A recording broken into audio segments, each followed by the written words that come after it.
Welcome back, everybody. We are continuing our short video series on Fleming Rutledge's book, The Crucifixion for Lent. And I am just as disorganized as I promised in two ways. First of all, we are going to go backwards in the book today. We were in chapter 1 before. We're going back to the introduction. I know. I'm sorry. I know. It's embarrassing. Whatever. No, it's fine.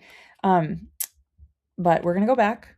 And then the second thing is I don't have my book. I misplaced it, so I don't have a page number for you today, but I do have the text we're going to read. I did copy it down before I lost my book, fortunately for all of us. So hopefully this isn't the last of these videos and I will find my book and we will continue. But yeah, this is as advertised. Don't say I didn't warn you, because I did.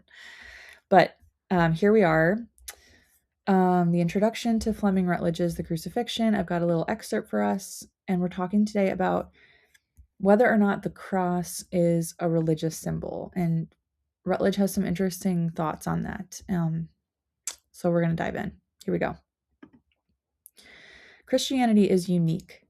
The world's religions have certain traits in common, but until the gospel of Jesus Christ burst upon the Mediterranean world, no one in the history of human imagination had conceived of such a thing as the worship of a crucified man.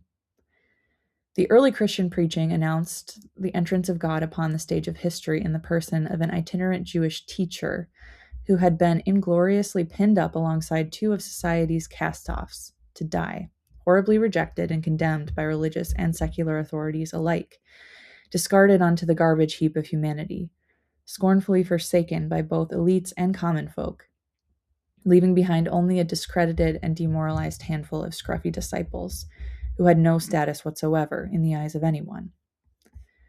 The peculiarity of this beginning for a world-transforming faith is not sufficiently acknowledged.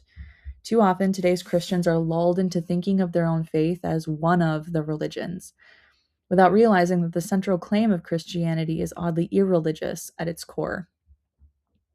Dietrich Bonhoeffer wrote that the weakness and suffering of Christ was and remains a reversal of what the religious man expects from God. The religious imagination seeks uplift, not torture, humiliation, and death. The cross of Jesus is an unrepeatable event that calls all religion into question and establishes an altogether new foundation for faith, life, and a human future.